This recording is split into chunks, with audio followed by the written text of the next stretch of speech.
저희가 공독해야 됩니다. 1주년 말에 아람 군대가 요아스를 치르고 올라와서 유다와 예루살렘에 이르러 백성 중에서 모든 방백들을 다 죽이고 누락한 물건을 다메섹 왕에게로 보내니라. 아람 군대가 적은 무리로 왔으나 여호와께서 심히 큰 군대를 그들의 손에 넘기셨으니 이는 유다 사람들이 그들의 조상들의 하나님 여호와를 버렸습니다. 이와 같이 아람 사람들이 요아스를 징벌하였더라. 아멘. 성령님을 근심하게 하면, 성령님을 회방하면 행복이라는 것은 기대할 수가 없다. 모든 성경은 하나님의 감동으로 기록된 것이기 때문에 성경의 기록을 통해서 우리는 타산지석, 반면교사 삼아서 실패한 사람들을 보면서 우리는 어떻게 살아야 될 것인가에 대한 답을 찾아가야 됩니다. 하나님께서 감동하셔서 기록한 책을 통해서 교훈 삼으셔야 한다니까요. 하나님의 영이 제사장 요야다의 아들 스가랴를 감동시키심에 그가 백성 앞에서 높이 서서 그들에게 이르되 어찌하여 여호와의 명령을 거역하여 스스로 형통하지 못하게 하느냐. 그 말 듣기 싫어서 돌로 쳐 죽였어요. 그래서 21절에 무리가 함께 꾀하고 또 26절에 보면 반역하여 또 25절에도 반역하여 같은 말이 있어요. 그러니까 공모해가지고 요야다의 아들을 죽여버립니다. 그러니까 한 사람만 죽인 게 아니에요.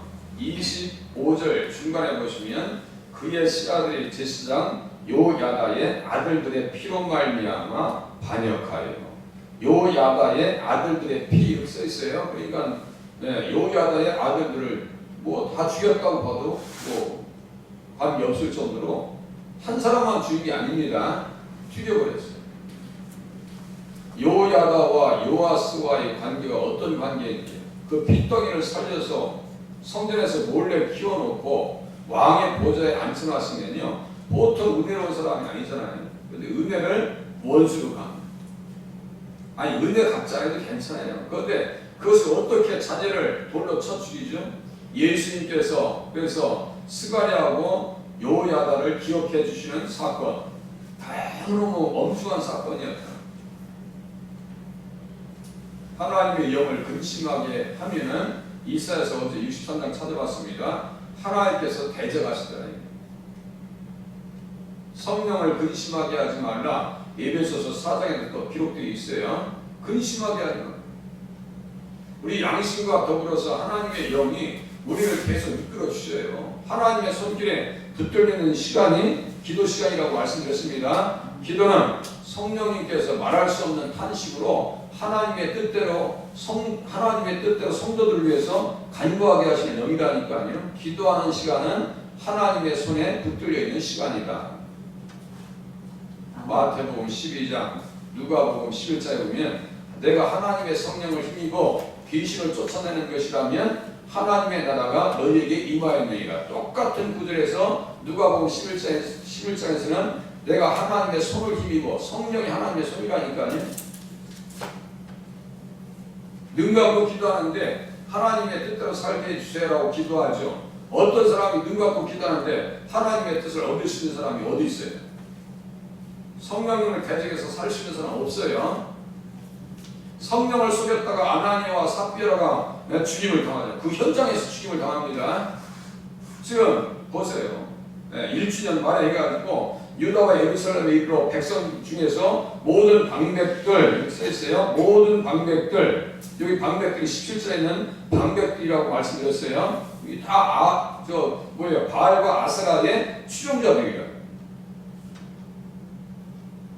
하나님의 뜻에 정면 충돌하면 순천자는 흥하지만 역천자는 망한다 라고 동양 속담을 가지고도 말씀을 드렸습니다. 24절 보세요. 아람 군대가 적은 무리로 왔으나 여호와께서 심히 큰 군대를 그들의 손에 넘기셨으니 이는 유다 사람들이 그들의 조상들의 하나님 여호와를 버렸습니다. 첫 번째는 멸망한 것은 성령님을 근심하게 하고 성령님을 대적했어요. 두 번째는 뭐예요? 유다 사람들이 그들의 조상들의 하나님 여호와를 버렸습니다. 조상들이 하나님만 쫓아가면 의미가 확 드러나겠네요. 조상들이 하나님이 어디 있었냐면 창세기 28장에 보니까 부엘세바에서 밧다나람으로 떠나갑니다. 야곱이 이게 900km, 900km. 경호원도 없습니다. 혼자 갑니다. 그야말로 돌베개를 베고 잠을 잡니다. 그때 꿈에 본즉 사닥다리가 땅 위에 서 있는데 그 꼭대기가 하늘에 닿았고 또 본즉 하나님의 사자들이 그 위에 오르락내리락 하고, 이것도 그냥 단순한 말씀이 아닙니다. 이 말씀들이 요한복음 1장에 또 그대로 이 말씀을 인용하시는 주님께서 진실로 진실로 너희에게 이르노니 하늘이 열리고 하나님의 사자들이 인자 위에 오르락내리락 하는 것을 보리라. 여기에서 누굴 만난 거예요? 중보자 되시는 예수 그리스도를 만난 겁니다. 누가요? 야곱이. 야, 이곳이 하나님의 집이구나. 하늘의 문이구나. 하나님의 집에 와서 기도하면 하늘 문이 열린다는 사실 또한 말씀을 통해서 깨달으시면 맞습니다. 교회에 오셔서 기도하면, 하나님의 집에서 기도하면 하늘 문이 열리더라 이거예요. 야곱이 얼마나 두려웠겠어요.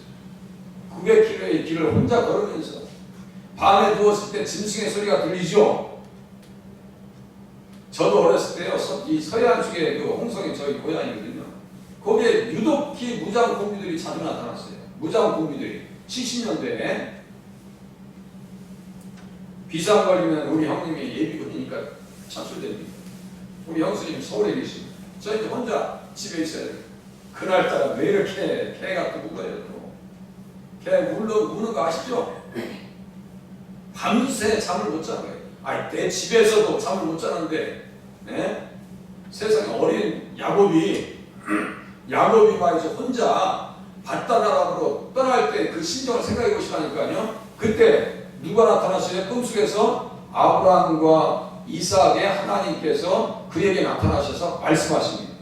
그 조상들이 하나님을 지금 버렸다는 거예요. 지금 이 내용이. 그 말씀을 보면 그 위에 서서 이르시되 나는 여호와니 너의 조부 아브라함의 하나님이요 이삭의 하나님이라. 내가 누워있는 땅을 내가 너와 네 자손에게 주리니, 내가 너와 네 자손에게 주리니 네 자손이 땅의 티끌같이 되어서 네가 서쪽과 동쪽과 북쪽과 남쪽으로 퍼져나갈지며 땅의 모든 족속이 너와 네 자손으로 말미암아 복을 받으리라.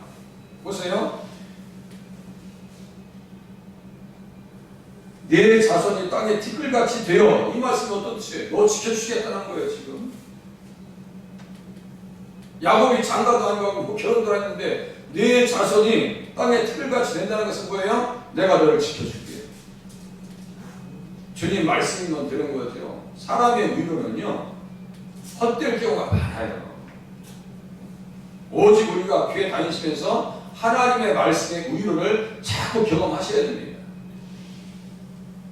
그렇게 하면서 무슨 말씀하세요? 내가 서쪽과 동쪽과 북쪽과 남쪽으로 퍼져나갈지며 땅의 모든 족속이 너와 네 자손으로 말미암아 복을 받으리라. 이 복을 7가지로 말씀드렸죠. 아브라함의 복 7가지. 구속, 죄사함, 의롭게 되어지는 것, 거룩하게 되어지는 것, 양자 되어지는 것, 영생, 그리고 천국. 7가지입니다. 아브라함의 복. 그 복을 실현해 주실 분이 누구예요? 내 자손으로 말미암아라고 할 때 자손은 무슨 칭호라고 했어요? 메시아 칭호라고 했어요. 자손이 바로 예수님이기 때문에 메시아 칭호라고 말씀드리는 거예요. 그러니까 창세기는 예수가 너무너무 충만한데 그것을 우리가 듣는 훈련을 해보진 않았어요. 배워보진 않았어요. 저도 신학교 때 이렇게 안 배웠어요. 그것을 정확하게 딱 찍어서 가르쳐 준 사람이 누구라고 있어요? 갈라디아서 3장 16절, 요한복음 3장 16절과 더불어서 이 말씀은 암석 구절입니다. 이것들이 나중에 또 물어보면 잊어버린다. 어제 알지 못하는 전화번호가 제 핸드폰에 떠요. 그래서 여보세요. 이상한 전화 받았어요. 목사님께서 이야기했습니다. 저 뒤에 있는 책, 제가 저 진열해 놨잖아요. 책을 시중에 책에 다 나와 있어요. 저 책이 도서관도 가 있고, 네, 기독 서점에도 가 있습니다. 동인천 기독서들에 가면 저 밑에 박혀있어요. 또 다시 위에다 올려놓고 그러는데 장로님 이거 책들 사갑니까? 안 팔려요. 언젠가 팔리겠지. 근데 이제 어떤 목사님께서는 제가 가끔씩 받아요. 아이 목사님 책이 내용이 말이죠 너무너무 좋은데 아이 참 성경을 이렇게 잘 풀어오실 수 있나요? 쭉 제가 말씀드리죠. 자초지정하고 과정을 다 말씀드리죠. 제가 그런 사례가 돼 있어요. 프로이드의 심리학은 그가 죽은 이후에 300년 뒤에 알게 되었습니다. 사람들이 그걸 내지는 그때 반응이에요. 프로이드도 유대 사람이거든요. 지금 프로이드 모르는 사람이 어디 있어요? 프로이드가 살아있을 때는요 그 사람에 대한 반응이 없었어요. 그냥 그런가 보다 했는데 나중에 알고 보니까 프로이드가 대단한 사람인 거예요. 제가 그 얘기하는 거예요. 제가 스스로 모셨던 이진일 목사님께서 이렇게 책을 써보셨는데 그래 100년 200년 뒤에 알든 모르든 우리는 책 출판 작업을 계속 할 겁니다. 그 일을 위해서 자제를 하고 지금 다 와 계신 거예요. 사모님하고 지금 집사님 가족이 와 계신 거예요. 지금 협력하시기 위해서 와 계신 거예요. 지금 여기에 그 뜻을 헤아리셔서 우리 교회가 협력해 줬으면 정말 감사하겠어요. 저를 후계자로 세워오셨습니다. 성경을 이렇게 쭉 풀어드리면서 어제 11기하 11장 1절 가지고 멸망시켰다는 그 아바드라는 단어를 가지고 아바드 이렇게 계시록 9장 11절을 이야기하니까 새롭죠. 그게 성경인데 자 아브라함과 이삭과 야곱 조상들의 하나님은 어떤 하나님이에요?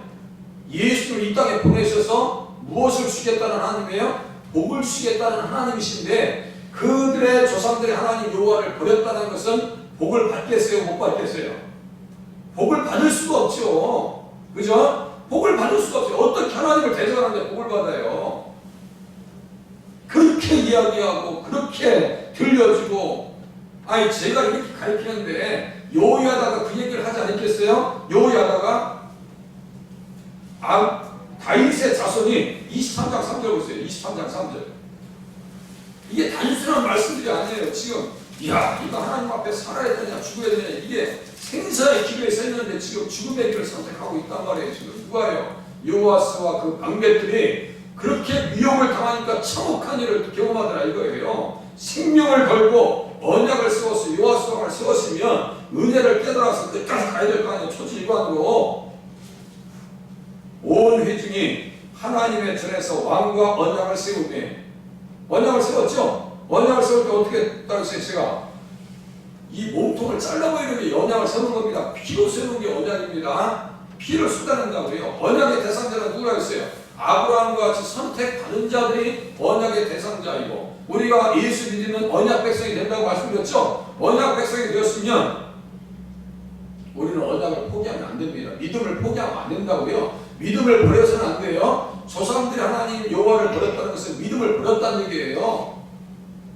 계속 그 3절 언약을 세우며 여호야다가 무리에게 이르되 여호와께서 다윗의 자손에게 대하여 말씀하신 대로 왕자가 즉위하여야 할지니 그러면 요아스는 피덩이고 6살짜리 7살짜리를 지금 왕위에 세우려고 지금 하고 있는 거 아니에요. 그 세웠을 때 온 백성이 평안이 임하고 즐거움이 임하고 21절에 보니까 23장 21절 그 땅의 모든 백성이 즐거워하고 성중이 평안하더라.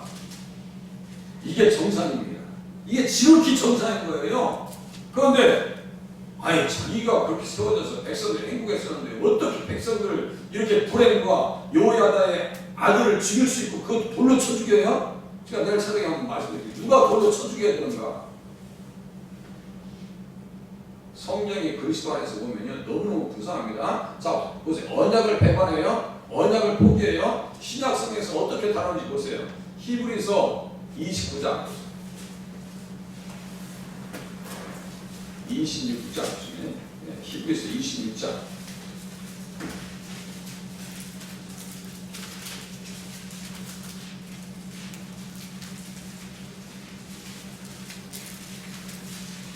히브리서 26장이었죠. 9장 보세요.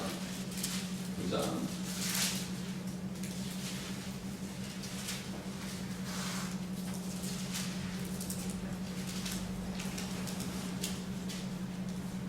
죄송합니다. 26과 자꾸 헷갈려가지고 10장 26절 이어보세요. 10장 26절 26을 자꾸 제가 16사건으로 이렇게 외우는데 26인지 좀 헷갈릴 수 있어요. 10장 26절 우리가 진리를 아는 지식을 받은 후 진짓죄를 범한즉 다시 속지 않은 죄사가 없고 여기 진짓이라는 건 무슨 뜻이냐면요. 고의적으로 계획적으로 그래서 여로보암이처럼 보여요. 여로보암이 진짓 죄를 범한 고의적으로 오직 무서운 마음으로 심판을 기다리는 것과 대적하는 자를 태울 맹렬한 불만 있으리라. 27절 모세의 법을 피한 자도 두세 증인으로 말미암아 불쌍히 여김을 받지 못하고 죽었거든. 29절 하물며 하나님의 아들을 기뻐하고 자기를 거룩하게 한 언약의 피를 부정한 것으로 여기고 보세요. 언약을 배반합니다. 언약의 피를 부정한 것으로 여기고 또 보세요. 은혜의 성령을 욕되게 하는 자 그러니까 요야다의 아들이 성령의 감동에 의해서 이야기했으면 들었어야 될 거 아니에요. 안 듣죠? 보세요. 은혜의 성령을 욕되게 하는 자가 당연히 받을 천벌은 얼마나 더 무겁겠느냐. 너희는 생각하라. 무엇을 통해서 생각할 수 있어요? 요아스의 말년을 통해서 우리는 생각할 수가 있습니다. 그죠? 이스라엘 백성들 하나님의 뜻을 거역해요? 살 수가 없습니다. 살 수가 없어요. 그러니까요, 예수 잘 믿어야 돼요. 예수 잘 믿어야 돼요. 다시 이제 넘어가겠습니다. 이제 24장. 한 2분 정도만 더 할게요. 2분 정도. 조상들의 하나님이 해가지고 제가 이제 창세기 28장 이걸 드렸어요. 내가 서쪽과 동쪽과 북쪽과 남쪽으로 퍼져나갈지며 이렇게 써있어요. 내가 서쪽과 동쪽과 북쪽과 남쪽으로 퍼져나갈지며 라고 하는 말씀은 복음의 세계적 이상을 얘기합니다. 복음의 세계적 이상. 그래서 모든 민족의 주님 앞에 돌아올 것을 얘기합니다. 그것을 어디에 또 써있느냐? 누가복음 13장 29절에 또 써있어요. 한번 보시겠어요? 거기 보고 끝낼게요. 누가복음 13장 29절. 조상들의 하나님을 버렸다고 하는 것은요, 그냥 복을 그냥 손들이째 다 버렸다는 얘기예요. 누가복음 13장 29절.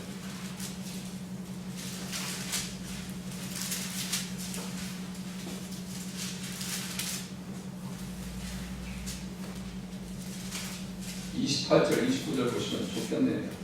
28절 29절. 너희가 아브라함과 이삭과 야곱과 모든 선지자는 하나님 나라에 있고. 보세요. 그러니까 아브라함 옆에 하나님 나라가 있잖아요. 그러니까 아브라함의 복이 뭐예요? 최종적으로 한 단어로 천국이라니까요. 맞죠? 아브라함의 복이라는 것은 천국이라니까요. 한 단어로. 그렇게 하고 오직 너희는 밖에 쫓겨난 것을 볼 때 거기서 슬피 울며 이를 가리라. 사람들이 동서남북으로부터 와서, 제가 아까 말씀드렸어요. 내가 서쪽과 동쪽과 북쪽과 남쪽으로 퍼져나갈지며, 여기에서는 사람들이 동서남북으로부터 와서 하나님 나라의 잔치에 참여하리니, 오늘 우리가 하나님 나라의 잔치에 참여할 자로 믿으시면서 기도 생활하시면 맞습니다. 하나님 나라에 참여할 자예요. 그런데 조상들의 하나님을 버려요? 조상들의 하나님이 누구예요? 여기 보니까 아브라함과 이삭과 야곱이죠? 다룰 내용이 너무나 많습니다. 제가 다룰 거 지금 한 10차 갔는데 3장만 했어요. 성경을요, 예수님 안에서 보면 이렇게 풍성해집니다. 그런데 여기에서 다른 성경을 다 이렇게 가둬놓고 다른 성경을 통해서 조명해 보면 내용이 풍성해지는데, 이 성경을 딱 한 절만 보고 이렇게 읽잖아요. 그럼 평면적으로 성경을 보면 성경의 내용이 풍성해지지 않아요. 그래서 이치화시켜야 되는 거예요. 제가 그래서 가끔 무슨 얘기 했어요? 모델하우스 얘기했어요. 모델하우스. 네, 제가 집을 사면 평면도를 다 일단 밖에서 줄 거 아니에요. 평면도를. 그 평면도를 봐가지고는 이 집이 도대체가 이쪽에 문이 있고 미닫이 있고 여닫이 있고 이쪽에 뭐 주방이 있고, 그래 여기 세탁기 놓고 집 괜찮네 정도 볼 수 있지만, 모델하우스에 가면 상황이 다릅니다. 모델하우스는 어떤 거예요? 완전 입체화 시켜놨죠. 그 평면도 도면해가지고 모델 와서 저기 집 사실 때 보셨을 거 아니에요? 이렇게 보면 다 이체화 시킨단 말이야? 야, 이거 평면으로 볼 때하고 또 다르네. 성경을 그냥 우리가 평면적으로 속독해서 읽는 거하고 이렇게 이체화시켜서 성경 전체를 가지고 조명하는 거하고 달라요. 그러니까 자꾸 그 훈련을 받으시고 그렇게 해야 돼요. 그래서 의미별로, 내용별로, 주제별로 문맥을 통해서 보면 성경은 너무너무 풍성합니다. 그렇게 보셔야 의미가 드러날 때 내가 붙들 수 있다고 했어요. 하나님 말씀 앞에 그렇게 신앙생활을 하실 수 있기를 바랍니다. 기도하시겠습니다.